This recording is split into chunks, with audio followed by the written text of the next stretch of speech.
Helen Yee here with Eyes on the Game here in Boston, being joined by UFC featherweight, Mr. Yair Rodriguez. Now, first off, happy belated birthday. Thank you. I appreciate that. Did you get the chance to celebrate it yet? We kind of celebrated there in Phoenix, but I couldn't eat a lot of Cake and all that,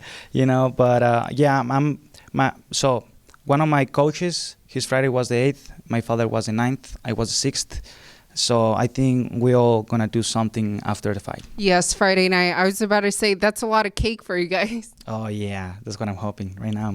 There's 2 weight cuts in less than 2 months. It's kind of rough, but I'm here ready to fight. And what flavor, though? Chocolate. Oh, that is Yes, fudge, yeah. yes. That's the best. Now I'm getting hungry, but looking forward to your fight on Friday. Obviously, the outcome not what you expected in Mexico City. Did you have to change anything at all, preparation-wise, going from 5 rounds to 3? Yes, I changed it all. Yeah.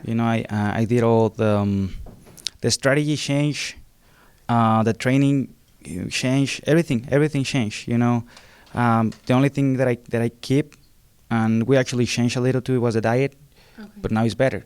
Yeah. I can eat more carbs and stuff like that. My body is, my metabolism is going fast right now, so I'm burning a lot of calories, and it's being easier for me to go down again in weight.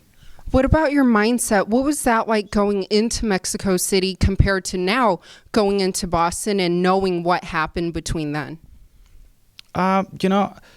It's a lot of support, but it's kind of a pressure and a responsibility that you have of winning. Yeah.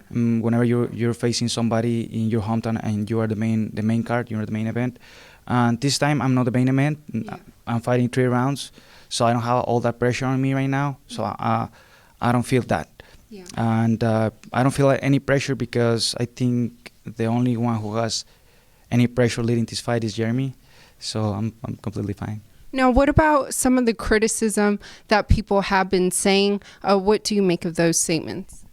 I think they should come and fight. If they think that it's really easy or if they think they know more about stuff, I think they should just become more experts about it. Yeah. And know then shit happens, things happen. And again, I'm going to say this, I just keep my perspective of things, but I think the only one who's really going to for always know what really happened up there is Jeremy. And the fact that you guys get to kind of run it back on Friday night, but you are coming off a 5-round war, one of, if not the fights of the year last year against Korean Zombie. He has that fight against Brian Ortega scheduled coming up. How do you see that playing out? Well, I saw Brian Ortega in Mexico City. I talked to him about it, and I asked him how he feels, and he feels real well.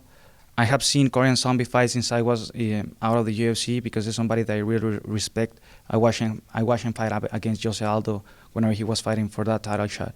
And that's why I wanted to fight him, because I want to fight guys that really take out of the best of me, that competitor inside of me. And I think that the fight is gonna be tough for both of them because they're really tough.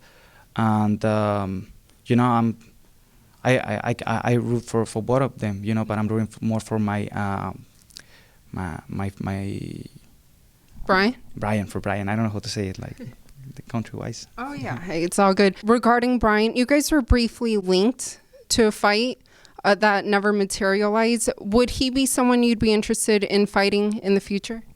Yes, but not because it's him. It's just because he's ahead of me on the rankings.